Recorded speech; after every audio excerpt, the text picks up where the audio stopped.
¿Qué tal todos? Buenos días. El día de hoy quería hablarles de un proceso que muchas empresas olvidan hacer cuando están arrancando, que es el análisis del riesgo. Normalmente cuando uno está pensando en riesgo, está pensando en una compañía de seguros, está pensando en un banco, pero el proceso del análisis de riesgo debe ser un proceso que deberían llevar absolutamente todas las empresas, porque no existe ninguna empresa que esté absolutamente libre del riesgo. Entonces, esto normalmente lo que podríamos empezar en este proceso es la identificación de cada uno de los riesgos que tiene el negocio. Para esto podemos utilizar lo que llaman una matriz de riesgo o un mapa de calor. Y estas cosas pueden ser tan elaboradas como uno puede establecerlo. De hecho, en instituciones bancarias, que es donde yo he tenido experiencia, pueden tener, digamos, los diferentes niveles de probabilidad de ocurrencia de un evento de riesgo y los diferentes niveles de impacto que tengan. Vamos a hacer un proceso sencillo. Imagínense un cuadro que tenga 4 cuadrantes. Digamos que en un eje tenemos el nivel de impacto que podría tener ese riesgo en nuestro negocio, digamos que puede ser bajo y alto, y del otro lado, en los otros 2 cuadrantes, vamos a poner si el impacto de eso va a tener una ocurrencia baja o una ocurrencia alta. Ya con eso podemos tener los 4 cuadrantes que estoy describiendo. Pueden tener un riesgo que tiene de una baja ocurrencia y un bajo impacto para el negocio, un evento que tiene una baja probabilidad de ocurrencia porque tiene un alto impacto para el negocio, y los otros extremos que son de alta ocurrencia, de bajo impacto, y de alta ocurrencia y de alto impacto.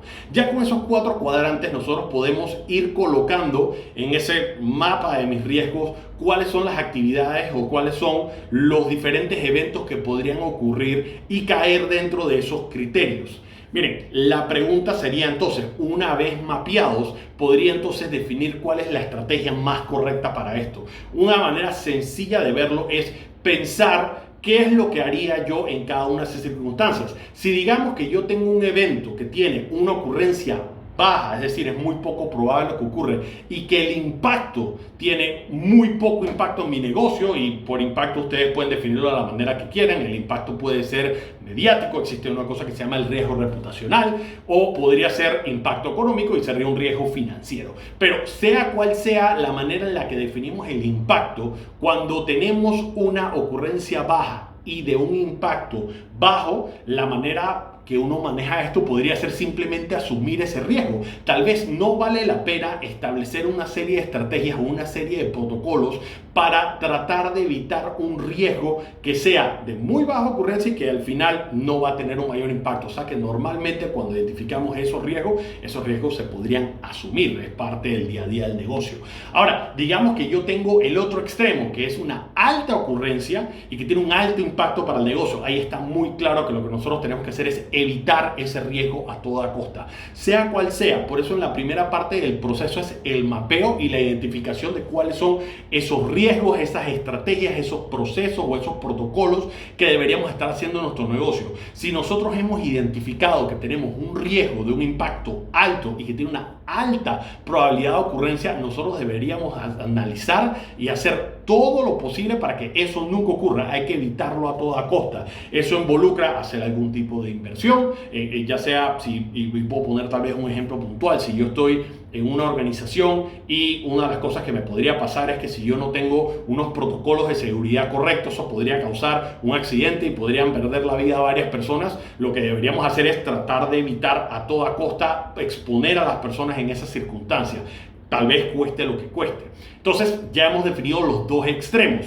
Si hay una alta probabilidad de ocurrencia un alto impacto, yo debería evitarlo. Si tiene un bajo nivel de ocurrencia y tiene un bajo impacto, yo simplemente asumo ese riesgo. Ahora, ¿qué pasa si yo tengo un evento que tiene una baja probabilidad de ocurrencia pero que tiene un alto impacto? Normalmente la estrategia ahí es transferir ese riesgo. Aquí es donde normalmente nosotros aseguramos estos riesgos. Cuando uno, por ejemplo, contrata un seguro, el seguro dice, bueno, esto tiene una baja probabilidad de que me suceda. Digamos, cuando uno compra la póliza de incendio por una casa, usted va a ser absolutamente cuidadoso y va a tratar de evitar a toda costa, pero puede haber alguna probabilidad de que ocurra. Pero el impacto económico en este caso es altísimo porque pierde su casa, entonces uno asegura ese bien. Entonces uno transfiere el riesgo a otra persona, en este caso estamos hablando de una compañía de seguros, y de esa manera se evita el impacto económico que causa esa probabilidad, cuán pequeña sea. Entonces ahora veámonos del otro lado. Digamos que entonces ahora tenemos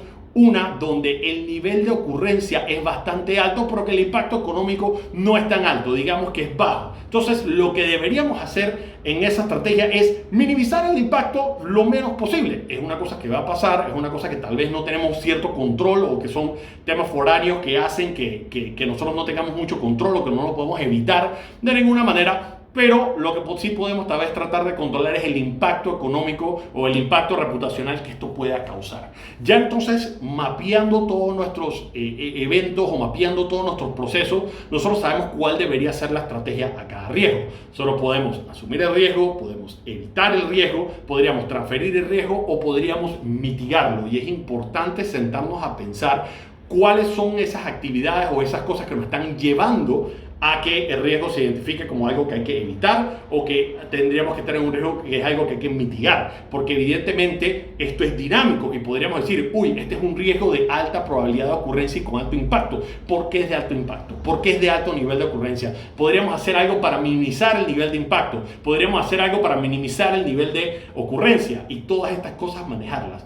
Pero yo creo que tal vez el análisis más importante y fundamental de cuando hacemos administración de riesgo es que en todas esas estrategias que planteé, asumir, transferir, evitar y mitigar, no mencioné por ningún lado la eliminación del riesgo. El riesgo es imposible eliminarlo. Siempre vamos a tener cierto nivel de riesgo, pero lo que hay que hacer, como les digo, primero mapeémoslo. Después identifiquemos cuáles son esas cosas que van a causar que el impacto sea alto o bajo, que la probabilidad sea alto o bajo. Eso podemos hacerlo una estrategia de transferirlo, de mitigarlo, de evitarlo, lo tendríamos que igual asumir, podríamos cambiar un poco los procesos para cambiar que algo sea de un riesgo que se evita a un riesgo que tal vez se mitiga o tal vez a un riesgo que se transfiere. Todas estas son cosas que hay que llevarlas y es tal vez una de esas pequeñas cosas que deberíamos hacer al principio de cuando estamos haciendo un proyecto, no cuando ya es muy tarde y no hay mucho que podamos echar para atrás o mucho que cambiar cuando estamos elaborando nuestra idea de negocio. Siempre cuando están hablando de administración de proyectos o en project management, dice que el corazón del project management es lo que le llaman el work breakdown structure en inglés, en español la estructura de desglose de trabajo.